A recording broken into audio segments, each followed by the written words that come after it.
नमस्कार साथियों, आज हम जो हमारा पॉलिटिकल साइंस के अंतर्गत कक्षा 12 में क्षेत्रीय आकांक्षाएं वाला जो टॉपिक चल रहा है, कौन सा टॉपिक?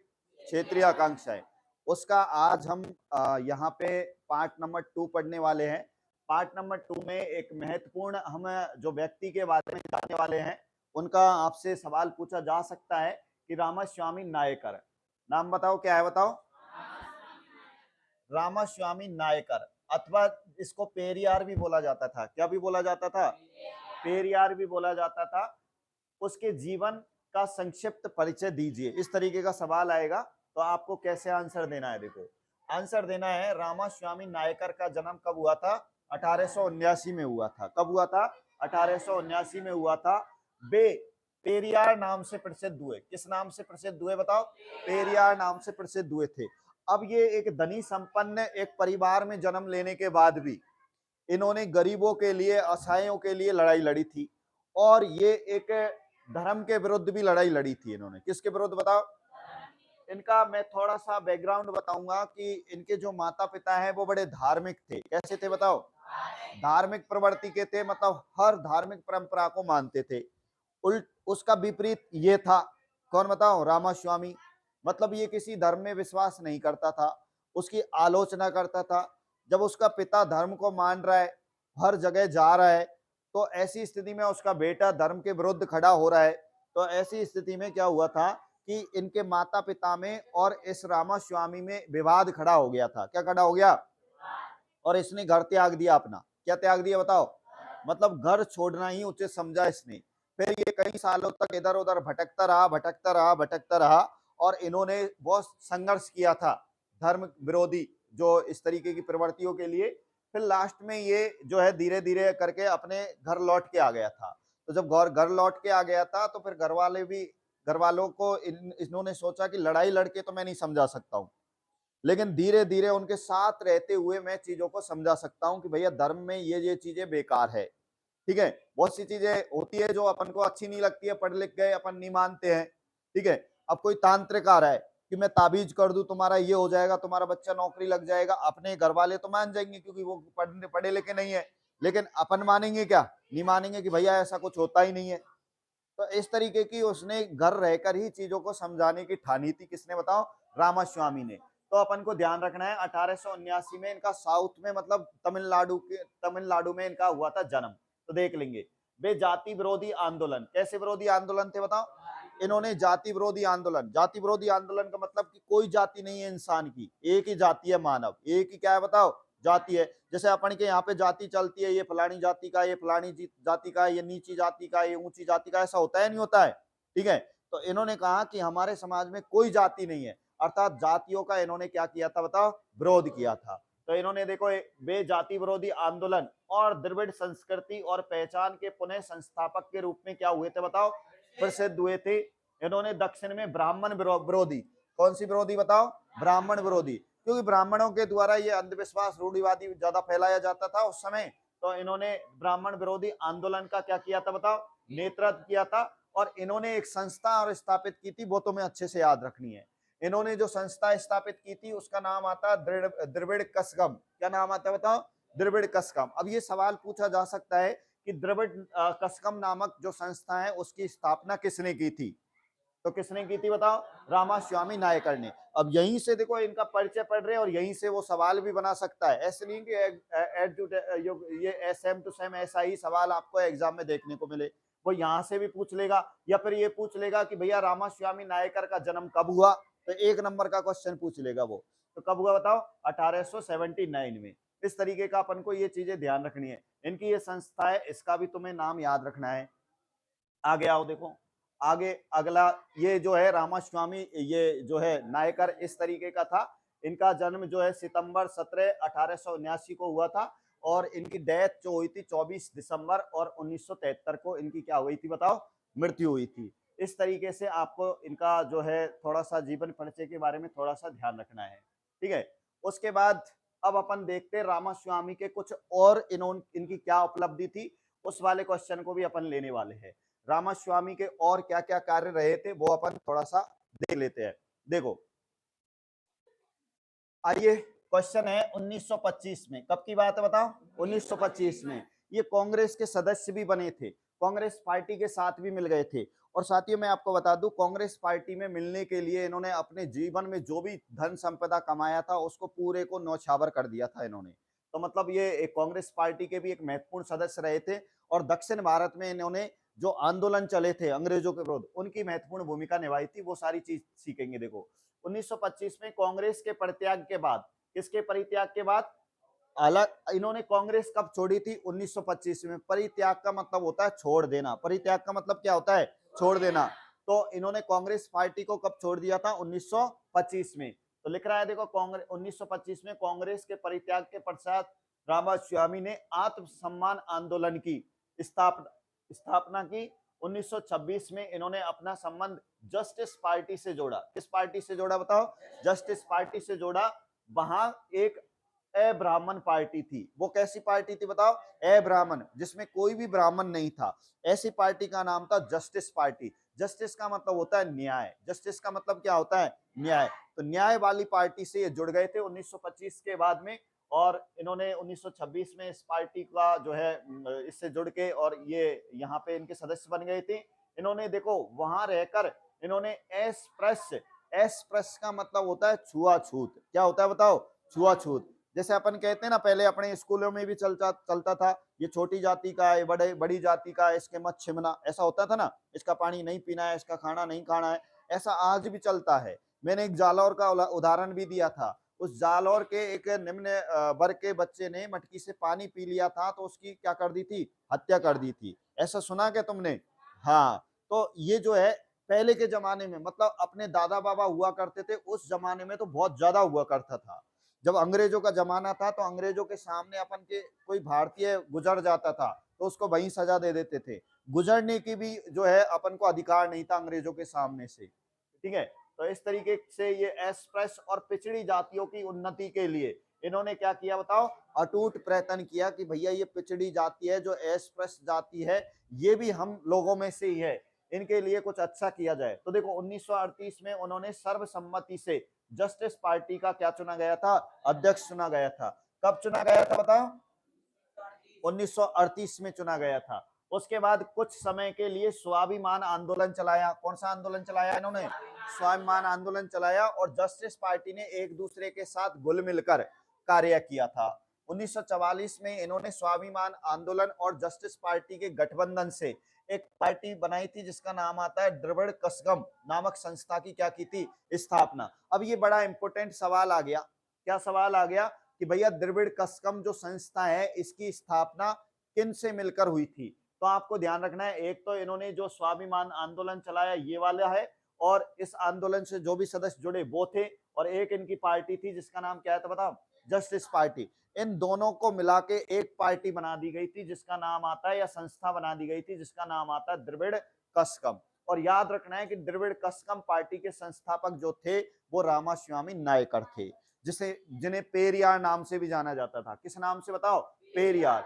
देखो 1951 में तमिलनाडु सरकार का सांप्रदायिक जियो, जियो मतलब गवर्नमेंट आदेश, ठीक है, ऑर्डर। जियो का मतलब क्या होता है? Government order. जी का मतलब गवर्नमेंट, ओ का मतलब ऑर्डर, जिसे अपन कह सकते हैं सरकारी आदेश, सुप्रीम कोर्ट द्वारा निरस्त कर दिए जाने का रामास्वामी ने प्रबल क्या किया था? विरोध किया था। फलस्वरूप संविधान के अनुच्छेद 15 तथा किसमें बताओ? 16 में संविधान में संशोधन किया गया। और 15 दिसंबर 1973 को बेल्लौर के एक अस्पताल में पेरियार रामास्वामी ने क्या ली थी बताओ? अंतिम सांस ली थी। और वो भी 24 दिसंबर को। कितने दिसंबर को बताओ? 24 दिसंबर 1973 को। बेल्लौर आता है तमिलनाडु में। कहाँ आता है बताओ? तमिलनाडु में।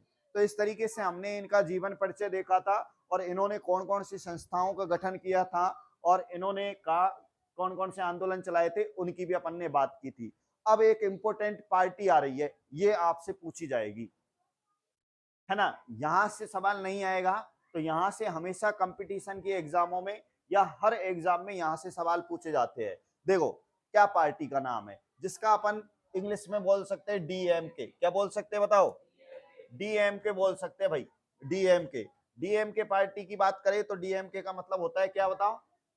डीएमके का मतलब डीएमके मतलब तमिलनाडु का एक महत्वपूर्ण क्षेत्रीय दल है। ये कैसा दल है बताओ? क्षेत्रीय दल है ये, ठीक है। क्षेत्रीय दल की अपन बात करेंगे तो एक मिनट पेन को ले लेते हैं। क्षेत्रीय दल है ये, आ गया। देखो डीएमके, डीएमके क्या है आपसे पूछ लिया जाएगा, डीएमके क्या है? तो डीएमके क्या है बताओ? पहली बात तो ये पता होना चाहिए कि भैया ये पार्टी है, कैसी पार्टी है? क्षेत्रीय पार्टी है, क्षेत्र विशेष की पार्टी है ये, ठीक है ना। जैसे अपना क्षेत्र विशेष है, यहाँ की कोई बड़ी पार्टी हो, किसी ने स्थापना कर दी हो, ठीक है, तो ये तमिलनाडु की एक क्षेत्रीय पार्टी है। जब ई रामास्वामी नायकर पेरियार द्वारा संचालित कौन सी संस्था बताओ? द्रविड़ कसगम, कसगम आंदोलन तमिलनाडु तक होकर सिमट रहा रहकर गया तो यह आंदोलन दो धड़ों में बट गया था। कितनी धड़ों में बट गया बताओ? दो धड़ों में बट गया भैया, दो भाग हो गए। और आंदोलन की समूची राजनीति विरासत द्रविड़ मुनेत्र कसकम, इसका पूरा नाम आता है डीएमके का, डीएमके का पूरा नाम आता है डीएमके, डीएमके का पूरा नाम आता है द्रविड़ मुनेत्र कसकम। और ये पार्टी फिर केंद्रित हो चुकी थी, ये पार्टी आ गई इस पार्टी के टूटने के बाद, द्रविड़ कसकम पार्टी के बिखरने के बाद, है ना। इस क्या कह रहे हो क्या? तो इस तरीके से यहाँ पे ये द्रविड़ कसकम पार्टी के बाद में तमिलनाडु में द्रविड़ डीएमके मुनेत्र कसकम एक पार्टी उभर के आई जो आज भी है, ठीक है, जो आज भी यहाँ पे चल रही है, उसकी भी अपन बात करेंगे। देखो अब आपको इस डीएमके इस पार्टी के अपन को संस्थापक का नाम याद रखना है, जो बड़ा इंपॉर्टेंट है ना। अपनी किताब में भी लिख लेना, और वैसे तुम्हें याद हो तो बहुत अच्छी बात है, नहीं है याद तो लिख लेना। देखो मैं बता देता हूँ कौन कौन सी चीजें हैं, इनको तुम बाद में भी देख लेना, बड़ी काम की चीजें होती है ये। देखो अन्ना डीएमके, ये डीएमके के संस्थापक सीएम अन्नादुरै, मतलब आपको याद रखना है डीएमके, इस डीएमके पार्टी के जो संस्थापक रहे थे वो रहे थे सीएम अन्नादुरै। क्या नाम आता है बताओ? सीएम अन्नादुरै नाम आता है भैया, सीएम अन्नादुरै इस पार्टी के संस्थापक रहे थे। डीएमके, डी वाला बोले तो डी का मतलब क्या होता है? द्रविड़, एम का मतलब मुन्नेत, और के का मतलब कसगम। तो इस पार्टी के संस्थापक सीएम अन्नादुरै थे। कौन थे बताओ? देखो सीएम अन्नादुरै की मृत्यु के बाद यह दो फाड़ हो गया, इसमें एक दल अपने मूल नाम डीएमके को लेकर करुणानिधि के नेतृत्व में आगे चला। आगे चल के जैसे ही इसकी मृत्यु होती है तो फिर इसका जो नेतृत्व करता है वो कौन करता है बताओ? करुणानिधि। कौन करता है बताओ? करुणानिधि। जबकि दूसरा दल स्वयं को ऑल इंडिया अन्ना द्रमिक, जिसे अन्ना डीएमके कहने लगा, जो स्वयं को द्रविड़ विरासत का असली हकदार बताता है, क्योंकि इसका नेतृत्व डीएमके का जो है सीएम अन्नादुरै था, और इससे एक और पार्टी बन गई थी इससे हटके अन्ना डीएमके, क्योंकि किसकी मृत्यु के बाद? अन्नादुरै के बाद। और आगे चल के इसी से एक और पार्टी बन गई थी जिसका नाम आता है डीएमके, और डीएमके को करुणानिधि के द्वारा संचालित किया गया था, ठीक है, विरासत हकदार। इसका नेतृत्व एमजी रामचंद्रन ने किया, ठीक है। आगे चल के इसका नेतृत्व किसने किया था? हाँ, इस डीएमके का नेतृत्व तो किसने किया था? एमजी रामचंद्रन, ठीक है। अब देखो दोबारा बताता हूं मैं इस चीज को, थोड़ा सा और अच्छे से समझ में आएगा। पहले सबसे पहले जो पार्टी थी वो थी डीएमके। कौन सी पार्टी थी बताओ? सबसे पहले। उसके बाद इस पार्टी को दो भागों में बांट दिया। कितने भागों में बांट दिया? दो भागों में बांट दिया गया था, जिसमें एक पार्टी तो वही डीएमके रही, और इस डीएमके से एक और पार्टी बन गई थी जिसका नाम आता अन्ना डीएमके। क्या नाम आता है बताओ? अन्ना डीएमके। अब ये तो तुम्हें पता होगा कि इस डीएमके पार्टी का जो डीएमके के संस्थापक सीएम अन्नादुरै थे, कौन थे बताओ? लेकिन इनकी मृत्यु के बाद, इनके अन्नादुरै की मृत्यु के बाद दो पार्टी बन गई, जिसमें एक तो डीएमके रह गई और एक अन्ना डीएमके रह गई। अन्नादुरै की पार्टी तो अन्ना डीएमके रह गई और एक स्पेशली डीएमके रह गई, ठीक है। तो ये कहते हैं कि भैया ये जो अन्ना डीएमके कहने लगा, जो स्वयं को द्रविड़ विरासत का असली हकदार मानते हैं, क्योंकि मूल जो पार्टी थी वो तो ये वाली थी। मूल जो सबसे पहले बनी पार्टी वो तो कौन सी थी बताओ?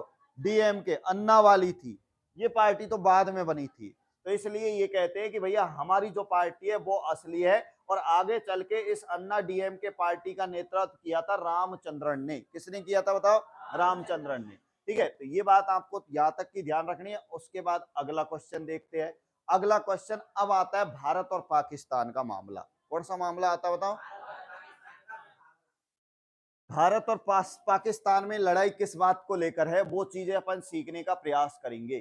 तो इस तरीके से अपन जम्मू कश्मीर की भी बात करेंगे और कुछ जम्मू कश्मीर से लगे हुए क्षेत्र की भी बात करेंगे। इस तरीके से ये जम्मू कश्मीर के खास खास मुद्दे हैं। और अभी जम्मू कश्मीर में चुनाव चल रहे हैं। क्या चल रहे बताओ? चुनाव चल रहे हैं। तो जम्मू कश्मीर में चुनावों को लेकर देखो चर्चा है। हालांकि इसको भी अपन पढ़ेंगे, लेकिन अगले एपिसोड में पढ़ेंगे। देखो, जम्मू कश्मीर में टोटल विधानसभा की सीटें हैं 90। कितनी है बताओ? 90 हैं। और यहाँ पर ये लिखा हुआ है कि 18 सितंबर 2024 तक 24 सीटों के लिए वोट डाले जा चुके हैं। सोमवार के पहले फेज में ये इतने इतने उम्मीदवार खड़े हुए हैं, और ये अभी जो है चर्चा चल रही है। यहाँ पे अभी चुनाव कंप्लीट नहीं हुए हैं, अभी केवल यहाँ पे चुनाव चल रहे हैं। तो देखेंगे नई सरकार जो भी बनेगी उसको। ठीक है, एक छोटा सा एपिसोड था, अपन ने पेरियार से संबंधित ये देखा था, और एक पार्टी थी डीएमके, उसको लेकर। समझ में आया? तो आगे अपन, अब दूसरा पीरियड लग गया ना, दूसरे पीरियड लग गया तो आगे। तो देखो ये चुनाव चल रहे हैं, अभी यहाँ पर रिजल्ट आना बाकी है, इसलिए अपन जम्मू कश्मीर से पहले की कुछ बातें और देख लेते हैं। ठीक है, और बातें देखने के लिए आ जाओ। ठीक है, और बातें देखने के लिए अपन चलते हैं, थोड़ा सा जम्मू कश्मीर के मुद्दे को समझाएंगे और बढ़िया ढंग से। देखो, जम्मू कश्मीर के बारे में जानते हैं ना? कौन नहीं जानता है बताओ? जम्मू कश्मीर हमारे भारत का वर्तमान में क्या है? केंद्र शासित प्रदेश। बहुत बढ़िया। कौन बताएगा कब बना था? अच्छा, केंद्र शासित प्रदेश से पहले क्या था बताओ? है? देखो, यहां पे आ गया भारत और पाकिस्तान का मसला। भारत और पाकिस्तान का मसला आ गया भाई। कहां का मसला आ गया? ठीक है, तो देखते हैं।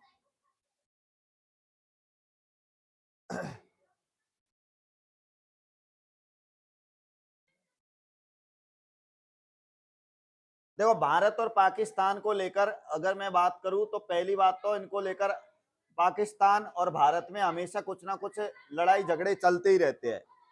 क्या क्या लड़ाई झगड़े चलते रहते हैं वो तो अपन देखेंगे ही। ठीक है, देखो भाई, लड़ाई झगड़े की बात तो ऐसी है कि हमारे घर में भी चलती रहती है, कभी ना कभी चलती रहती है ना। हालांकि पाकिस्तान जो है वो निकला हमारे भारत से ही है। कहां से निकला है? और जब हमारा भारत का विभाजन हो रहा था तो कुछ धर्म के आधार पर पाकिस्तान के नेताओं ने कहा था, अरे तुम आवाज क्यों कर रहे, उनको बोल क्या। ठीक है, इसको रोक थोड़ा। तो जब बात कर रहे हैं अपन पाकिस्तान की, तो पहले जब बड़े बड़े यहाँ के नेताएं थे, अपने भारत के भी नेताएं थे, उस समय आजादी की बात चल रही है एक तरफ, और एक तरफ विभाजन की बात चल रही। किसकी बात चल रही? तो पाकिस्तान के लोग कह रहे थे नेता कि हमें तो भैया धर्म के आधार पर हमारा अलग ही देश होना चाहिए, मतलब मुसलमानों का अलग देश, मुसलमानों का अलग देश। ठीक है भैया, तुम्हारा मुसलमानों का अलग देश बसा देना, लेकिन बात ये थी, क्वेश्चन बदल देंगे कोई नहीं। तो बात ये थी कि उस दौरान हमारे भारत की स्थिति जो है दो तरह से खराब हो रही थी। कैसे खराब हो रही थी वो मैं आपको बताने वाला हूं। देखो, एक तो खराब हो रही थी भुखमरी को लेकर, भारत में उस समय खाने को अनाज भी नहीं था, और एक तरफ चल रही थी स्थिति क्या? विभाजन की। अब एक बात बताओ, अपन के घर में बंटवारा होता है दो भाइयों के बीच में ही, तो कितना लंबा विवाद हो जाता है या नहीं है? ये तो देश का मामला था, मतलब विभाजन होता है, मतलब अलग अलग, जिसको बंटवारा बोल सकते हैं। हर चीज का बंटवारा होता है ना, हर बर्तन का बंटवारा होता है, हर कील कील का बंटवारा होता है। ठीक है, इसको इतना गया, इसको इतना गया, मामला गड़बड़ हो जाता है, बाद में लड़ाई होती रहती है। इसलिए ये डिसीजन लेना बंटवारे का बहुत बड़ा काम होता है। तो हमारे देश का बंटवारा हो रहा था उस दौरान, मतलब भारत का विभाजन। किसका विभाजन? तो जैसे जैसे जैसे जैसे विभाजन की डेट नजदीक आती है तो वैसे वैसे जो है आंदोलन और बढ़ता जाता है। आपने पढ़ा होगा कि इतना भयंकर रक्त बहा था उस समय विभाजन के दौरान, जो कभी नहीं बहा हमारे भारत में। मतलब पाकिस्तान में रह रहे लोग जो पहले हिंदुओं के साथ रहते थे, किनके साथ बताओ? बड़े अच्छे से रहते थे, पड़ोसी हुआ करते थे, लेकिन एक ही आदेश के कारण विभाजन की घोषणा को लेकर, और विभाजन की घोषणा होती है 3 जून 1947 को। कब होती है बताओ? 3 जून को। 3 जून को, कितने जून को बताओ? 3 जून 1947 को लॉर्ड माउंटबेटन के द्वारा भारत विभाजन की घोषणा होती है कि भारत का विभाजन होगा। इसी घोषणा के साथ दो अच्छे पड़ोसी दुश्मन बन गए। क्या बन गए? दुश्मन। अब जहां पर ज्यादा लोग थे, जैसे मुसलमान ज्यादा थे हिंदू कम थे, तो मुसलमानों ने हिंदुओं को ठोकना शुरू कर दिया। जहां पर हिंदू ज्यादा थे मुसलमान कम थे, वहां पर हिंदुओं ने मुसलमानों को पीटना शुरू कर दिया, भागो यहां से। ठीक है, इस तरीके का रास्ता अपनाया गया था। और तुमने देखा होगा कि एक ट्रेन भी देखी होगी, फिल्म भी देखी होगी, एक जो पाकिस्तान से ट्रेन आई थी वो बिल्कुल लाशों से भर के आई थी। हिंदू इधर इधर मुसलमानों की ट्रेन गई, बोल इधर से भेज दी उन वहां पे लाहौर में। तो इस तरीके से बहुत मारकाट हुई थी। मतलब लोगों को अपना सब कुछ छोड़ छाड़ के भागना पड़ा था एक ही रात के अंदर अंदर। तो यहाँ पे अपन देखेंगे भारत और पाकिस्तान का मसला सुलझाने के लिए ये बात संयुक्त राष्ट्र संघ में भी उठी थी। कहाँ पे उठी बताओ? संयुक्त राष्ट्र संघ। संयुक्त राष्ट्र संघ बोलते यूएनओ को। किसको बोलते बताओ? यूनाइटेड नेशन ऑर्गेनाइजेशन इसका पूरा नाम आता है। और इसका जो गठन होता है वो होता है 24 अक्टूबर 1945 को। कब होता है बताओ? ठीक है, और इसका जो मुख्यालय है वो भी याद रखना है, न्यूयॉर्क में है। कहाँ पे बताओ? न्यूयॉर्क। और न्यूयॉर्क कहाँ मिलेगा बताओ? अमेरिका में। कहाँ मिलेगा बताओ? अमेरिका में। बताया था मैंने संयुक्त राष्ट्र संघ में टोटल सदस्यों की संख्या है 193। कितनी है बताओ? 193। तो ये बेसिक चीज भी तुम्हें आनी चाहिए। अब हम मसले की बात करते हैं, तो ये मसला पहुंचा था जम्मू कश्मीर को लेकर। किसको लेकर बताओ? जम्मू कश्मीर को लेकर।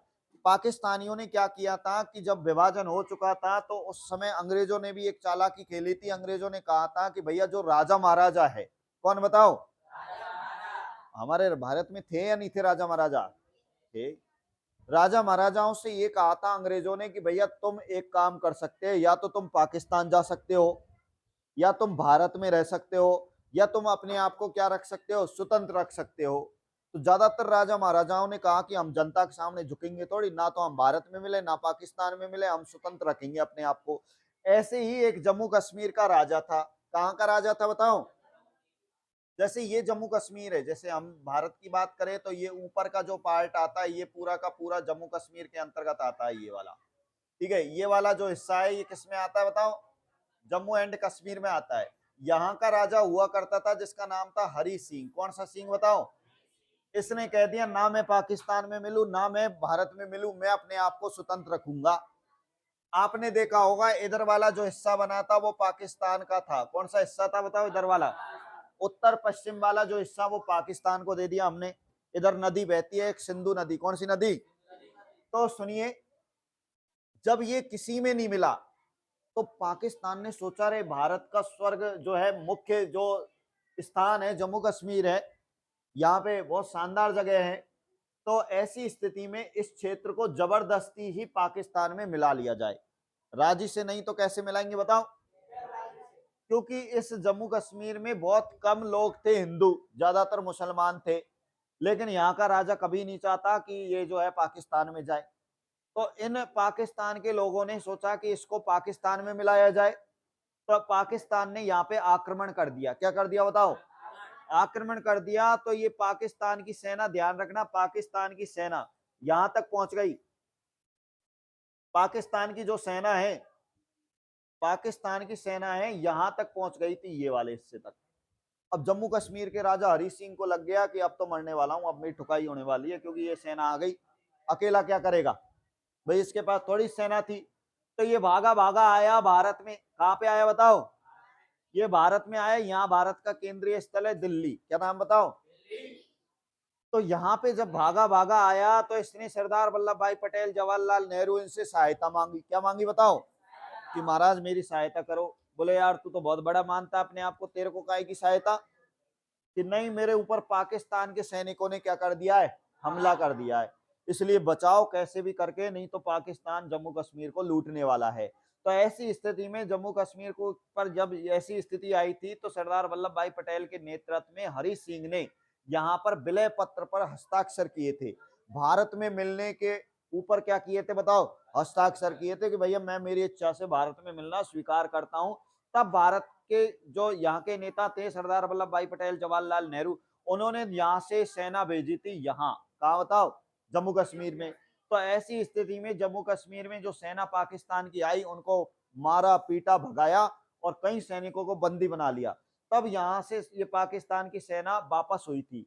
तब पाकिस्तान की सेना वापस हुई थी, लेकिन पाकिस्तान आज भी ये कहता है कि हमने यहाँ तक हमारी सेना आ गई थी और इसलिए ये क्षेत्र हमारा है, जिसको कहते हैं पीओके। पीओके का मतलब होता है पाक अधिकृत कश्मीर। क्या कहता है बताओ?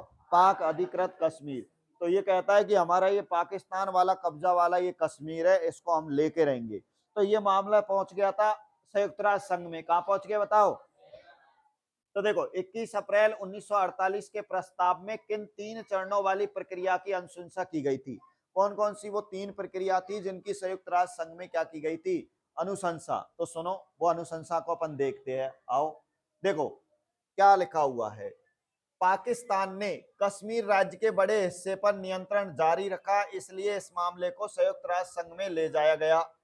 21 अप्रैल 1948 के अपने प्रस्ताव में 3 चरणों वाली प्रक्रिया की क्या की गई थी बताओ? अनुशंसा। ठीक है, 21 अप्रैल की ये बात थी यूएनओ में। तो इसको अपन आगे देखते हैं और कौन कौन सी वो महत्वपूर्ण बातें थी देख लो। अब यहाँ पे अपन देखते हैं ये 3 महत्वपूर्ण बातें, अपन इनको देखेंगे भाई। देखो 3 इंपोर्टेंट कुछ खास बातें हैं, इनको अपन देखते हैं। पहली जो अनुशंसा थी वो थी पाकिस्तान को अपने वे सारे नागरिक वापस बुलाने थे जो कश्मीर में घुस गए। कहां पर घुस गए बताओ? कश्मीर में।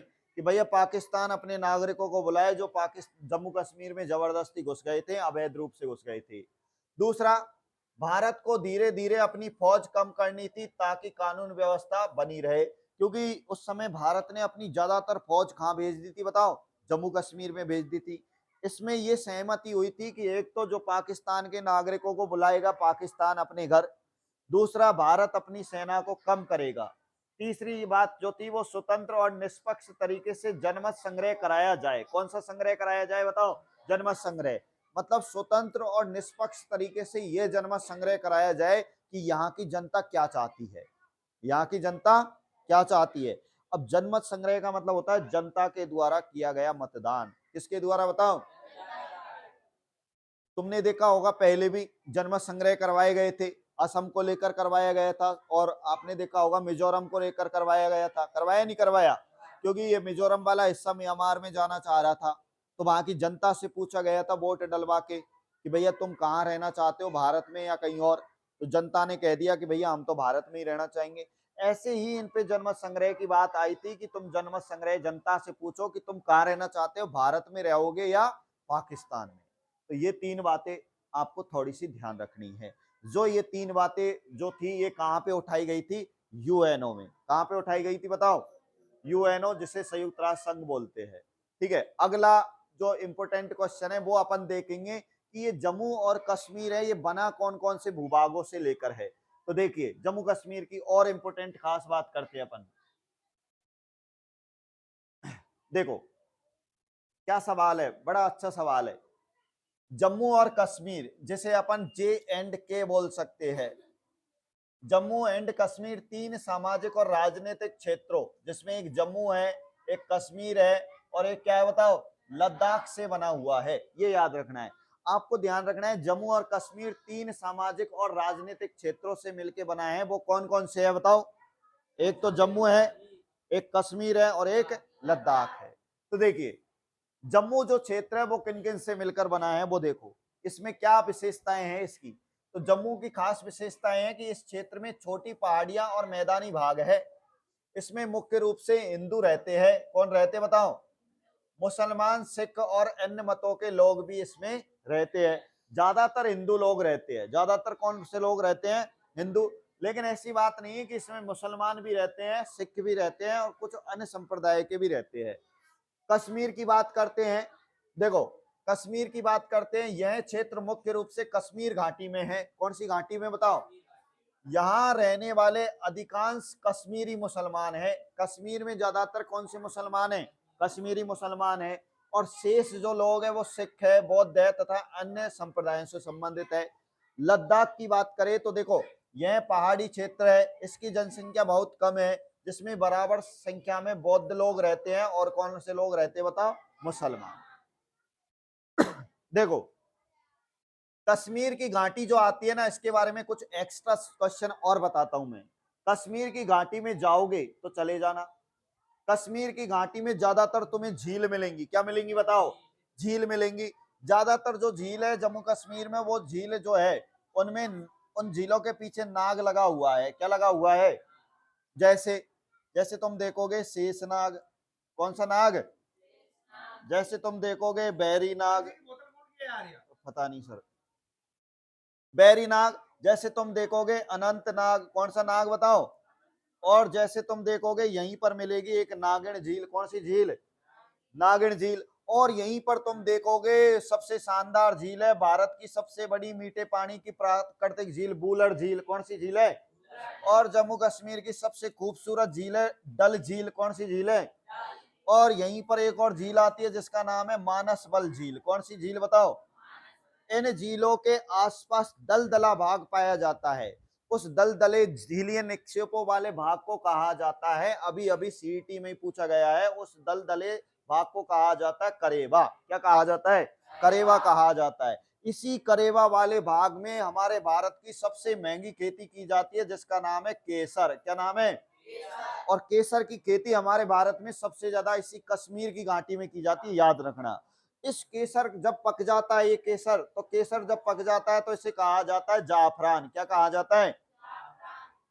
आप कहेंगे गुरुजी कितनी महंगी है, थोड़ा सा आइडिया दे दो, क्या पता कभी खरीद ले, है या नहीं है? क्या पता। पहली बात तो केसर क्या काम आता है, तो पहली बात तो मैं बता देता हूं केसर आता क्या काम है।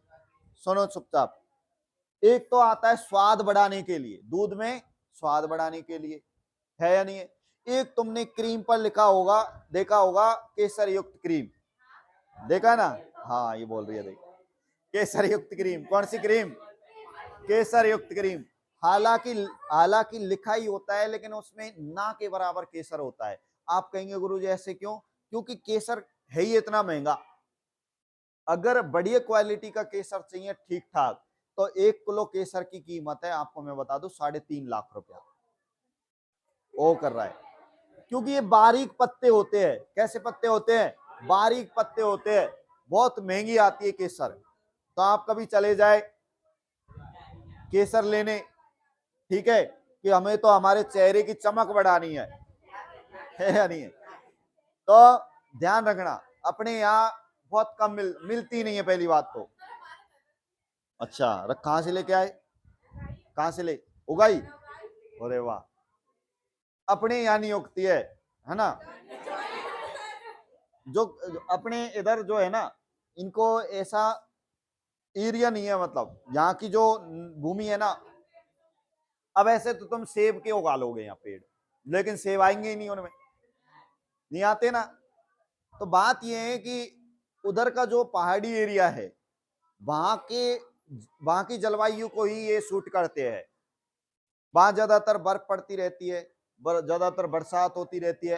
अपनी यहाँ गर्मी पड़ती है तो गर्मी को ये सहन नहीं कर पाते और फूल झड़ जाते हैं, इसलिए फूल ही नहीं रुक पाते पहली बात तो ज्यादातर चाहे तो आप सेब की खेती देख लो, चाहे आप केसर की खेती देख लो, ये जम्मू कश्मीर और हिमाचल वाले भाग में ये की जाती है, क्योंकि उधर पहाड़ी वाला इलाका है और वहां पर बहुत बढ़िया तो बर्फ पड़ती रहती है, ज्यादा वहां पे गर्मी पड़ती नहीं है। इसलिए वहां का इलाका जो है इन फलों के लिए और इन केसर की खेती के लिए ज्यादा सूटेबल है। तो ये आपको ध्यान रखना है। और यहाँ पर जो घास के मैदान है ये भी ध्यान रखना है, यहाँ पर पहाड़ों में कुछ घास के मैदान मिलेंगे, ध्यान रखना। उस जम्मू कश्मीर में पाए जाने वाले घास के मैदानों को कहा जाता है मर्ग। क्या कहा जाता है? मर्ग। तो ध्यान रखना, जम्मू कश्मीर में घास के मैदानों को क्या कहेंगे? मर्ग। कुछ कुछ मर्ग फेमस है, जैसे सोनमर्ग है, जैसे टनमर्ग है, हालांकि ये तुम्हारी किताब में नहीं है, और जैसे कि गुलबर्ग है। लेकिन जब तुम कंपटीशन की तैयारी करोगे, जब तुम तैयारी करोगे कंपटीशन की, तब पूछा जाएगा कि मर्ग क्या है। तो घास के मैदान है, किसके मैदान है? पूछा जाएगा गुलमर्ग, टनमर्ग, सोनमर्ग कहां पर स्थित है, तो बता देना जम्मू कश्मीर में है। ठीक है ना? इस तरीके से अपन को ये बहुत कुछ सीखने को मिला यहां से। और देखते आओ अगला जो मामला लेके चलते हैं। देखो अब करंट का सवाल आ गया यहाँ पे, ये इसको भी आप शो कर सकते हैं। क्या क्वेश्चन है वो देखो भाई। देखो जम्मू कश्मीर जो है राज्य से केंद्र शासित प्रदेश कब बन गया था, वो देख लो। जम्मू कश्मीर राज्य से केंद्र शासित प्रदेश कब बन गया था वो देखो। तो दिख रहा है कि कोई डेट? क्या लिखा हुआ है बोलो? शाबाश। देखो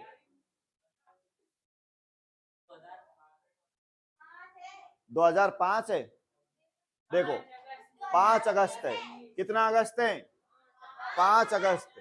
देखो वर्तमान में 5 अगस्त 2019 को जम्मू कश्मीर राज्य को पुनर्गठित कर 2 केंद्र शासित क्षेत्रों में विभाजित कर दिया, एक तो जम्मू कश्मीर और एक, ध्यान रखना। अब मैंने आपको बताया वर्तमान भारत में हमारे में 28 राज्य और 8 केंद्र शासित प्रदेश है। 28 राज्य और 8 केंद्र शासित प्रदेश है। तो पहले हमारे भारत में 29 राज्य हुआ करते थे और 7 केंद्र शासित प्रदेश हुआ करते थे। ध्यान रखो, ध्यान दो इधर। पहले 2019 से पहले हमारे भारत में 29 तो राज्य थे और केंद्र शासित प्रदेश कितने थे? तो मैंने बताया 5 अगस्त 2019 को जम्मू कश्मीर को राज्य से हटाकर क्या बना दिया बताओ? केंद्र शासित प्रदेश। और 2 केंद्र शासित प्रदेश बनाए, कितने बताओ? तो 7 और 2 कितने हो गए बताओ? 9। राज्य इधर कम कर दिया तो राज्य कितने रह गए बताओ? 28। लेकिन मैंने बताया कि वर्तमान भारत में हमारे में 8 केंद्र शासित प्रदेश है। कितने बताओ? तो 2023 की बात है। कब की बात है? 2023 में भारत के 2 केंद्र शासित प्रदेश, जिनमें एक तो दमन द्वीप आता है और एक दादर नागर हवेली आता है। एक कौन सी हवेली आती है? दादा की हवेली है ना। इन दोनों को एक कर दिया, इन दोनों को क्या कर दिया? एक कर दिया, जोड़ दिया। तो ऐसी स्थिति में यहाँ संख्या 1 कम होके यहाँ संख्या 1 माइनस हो गई और संख्या इनकी कितनी रह गई बताओ? 8। तो वर्तमान भारत में अपन को ध्यान रखना है 28 राज्य और 8 केंद्र शासित प्रदेश है। रह जाएगा ध्यान? ठीक है, बहुत अच्छी बात है, रह जाएगा जब तो इंटेलिजेंट हो। अब देखो अगला, अब देखेंगे अपन कुछ कुछ खास बात आएगी। अब देखो हरि सिंह की बात आएगी। जम्मू कश्मीर का राजा कौन था आजादी के समय? सवाल पूछा जाएगा कि भारत की स्वतंत्रता के समय जम्मू कश्मीर का राजा कौन था? कौन था बताओ? राजा हरि सिंह। ये तुम तो जानते हो, लेकिन तुम्हारे बड़े भाई है ना कंपटीशन तैयारी करने वाले, उनको भी पता नहीं होता है। ठीक है ना? जब तुम तैयारी करने जाओगे तो तुम्हें अपने आप ही याद आ जाएंगी। समझ में आया? तो इसलिए अभी से इनको अच्छे से देख लो। देखो भाई, देखो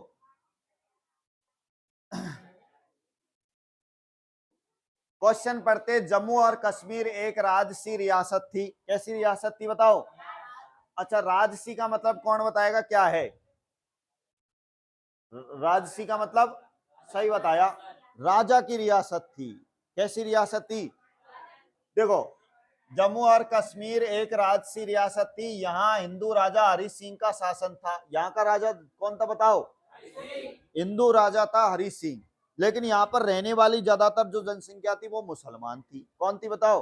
मुसलमान थी। हरि सिंह भारत या पाकिस्तान में न शामिल होकर अपना स्वतंत्र राष्ट्र बनाना चाहते थे। ये बात मैंने पहले ही बता दी, समझ में भी आ गई होगी। पाकिस्तानी नेताओं के अनुसार कश्मीर पाकिस्तान का हिस्सा है। पाकिस्तानी नेता तो क्या कह रहे थे कि कश्मीर जो है वो किसका हिस्सा है? पाकिस्तान का, क्योंकि इसमें ज्यादातर कौन थे बताओ? मुसलमान थे। लेकिन यहाँ का जो राजा था वो हिंदू था। वो ये चाहता था कि ना तो मैं पाकिस्तान में रहूं ना मैं भारत में रहूं, मैं तो अपने आप को एक स्वतंत्र राष्ट्र बनाना चाहता हूं। क्या बनाना चाहता हूं? स्वतंत्र राष्ट्र। लेकिन जब पाकिस्तान ने हमला किया था तो हरि सिंह राजा कौन के पास पहुंचा बताओ? भारतीय नेताओं के पास। किसके पास बताओ? तो आगे आओ देखो, क्योंकि वहां अधिकांश आबादी कैसी थी बताओ? मुसलमान थी। परंतु उस रियासत के लोगों ने इसे इस तरह नहीं देखा और उन्होंने सोचा कि सबसे पहले वे कश्मीरी है। सबसे पहले वे कौन से बताओ? कश्मीरी है। क्षेत्रीय अभिलाषा का यह मुद्दा कश्मीरियत कहलाता है। क्षेत्रीय क्षेत्रीय अभिलाषा का यह मुद्दा क्या कहलाता है? कश्मीरियत। ठीक है। वो ये कहता है कि भैया मैं तो ना भारत का हूँ और मैं पाकिस्तान का हूँ, मैं तो केवल कहाँ का हूँ बताओ? कश्मीर का। तो ऐसे मुद्दे को कहा जाता कश्मीरियत। क्या कहा जाता है? कश्मीरियत। और देखते हैं इसी के बारे में, देखो और देखते हैं कश्मीर के बारे में। देखो नोट में देखेंगे, बड़ा इंपॉर्टेंट सवाल निकल के आएगा नोट में। ठीक है, आओ इसको देखते हैं भाई। जम्मू कश्मीर के महाराजा हरि सिंह ने 26 अक्टूबर 1947 को, इस डेट को याद रखना है भाई, क्योंकि 26 अक्टूबर 1947 को ही जम्मू कश्मीर के राजा हरि सिंह ने भारत के साथ विलय पत्र पर हस्ताक्षर करके ये कहा था कि हमारा जो जम्मू कश्मीर है वो भारत का एक अभिन्न अंग है। किसका अंग है बताओ? अभिन्न अंग है। हमारा पाकिस्तान से कोई लेना देना नहीं है। ये सिग्नेचर भाई साहब ने कब करे थे बताओ? 26 अक्टूबर 1947 को। इसलिए इस बात को बढ़िया ढंग से देखना है, इधर देख, इसलिए इस बात को बढ़िया ढंग से लिख लो। ठीक है ना? हाँ, लिख लेना इसको।